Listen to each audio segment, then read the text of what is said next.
Whether your goal is to fix those nagging pains, squat deeper, get stronger, or just move and perform better, almost everyone has the same mobility restrictions that need to be addressed. I'm going to show you 3 exercises that take care of almost all mobility problems that I see with my patients and clients. I might even throw in a few extra. The first thing you need to do is unlock your trunk mobility. Your torso is critical for overall body rotation, shoulder range of motion, and making sure your neck can turn in every direction it needs to. When you lie on your back, the shape of the rib cage gets smaller front to back and bigger side to side. This looks like an oval. Ovals do not rotate as well as cylinders. When you're in the side lying position, the rib cage dimensions actually get bigger front to back. This improves overall rotation. We can use that to our advantage with this exercise. Grab a yoga block and place it on the middle third of your rib cage. If the yoga block is too uncomfortable, you can put a pad or pillow over it to reduce the pressure. Have your bottom leg resting on the ground and your top foot in front of the bottom ankle. Place your top arm so it's in line with your torso.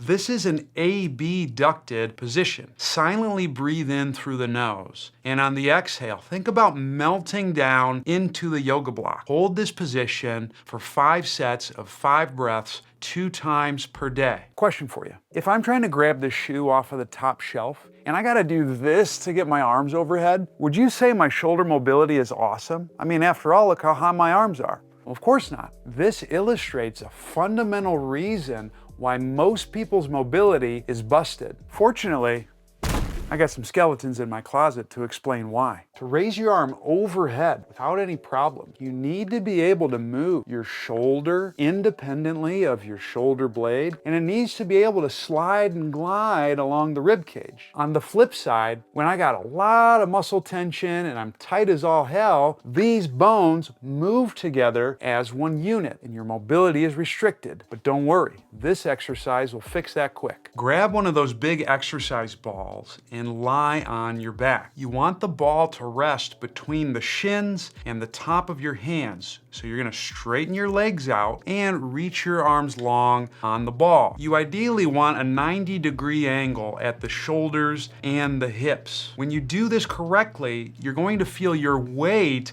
on the PSIS, which is the bony part that's on the top of the pelvis. Your low back should be flat against the ground, as well as your upper back. Apply a 3 to 4 out of 10 pressure into the ball with your arms and your legs. If you feel a lot of quad or hip flexor, press a little more with your arms. If you're getting neck tension or you feel your chest doing too much of the work, press a bit more with your leg. The muscles that should be engaging are your abdominal muscles. Take a few breaths in this position, quietly in through the nose and out through the mouth. Now this is where it gets difficult. Inhale and tap your heel to the ground without arching your back. Exhale, back to the start. Alternate sides. If you get it right, your abs will be torched. You can start with this variation for 3 sets of 6 to 12 reps per side. But if you want to up the difficulty, move the opposite arm when you lower the leg. Make sure as you raise the arm, you don't arch your upper back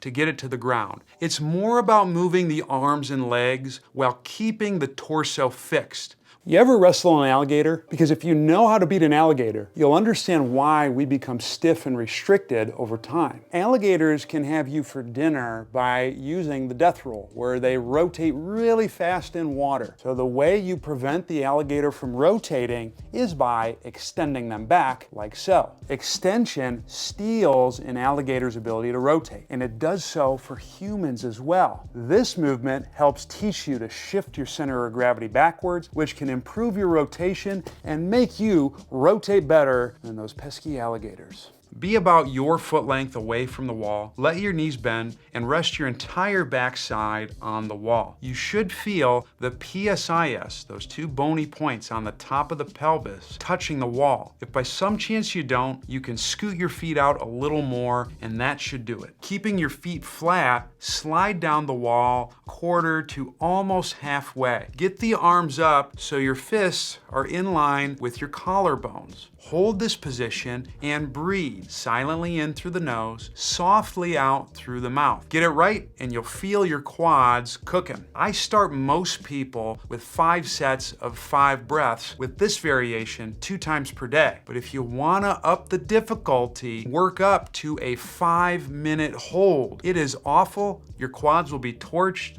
but you'll be able to sustain those mobility changes for the long haul. Once you've been able to work up to a single 5-minute hold, that's when I would grab a weight, hold onto it, and then slide up and down the wall. Pair the inhale with the lower and the exhale with the raise. To cook your quads and improve your mobility, do not lock out at the top. Try this for 3 sets of 8 to 12 reps. If you like these moves and you'd like even more exercises to improve your overall mobility, I'd check out the ones in this video right here. They're a bit more on the low intensity side, but they'll also hit up a lot of the common movement restrictions that I often see with my patients and clients.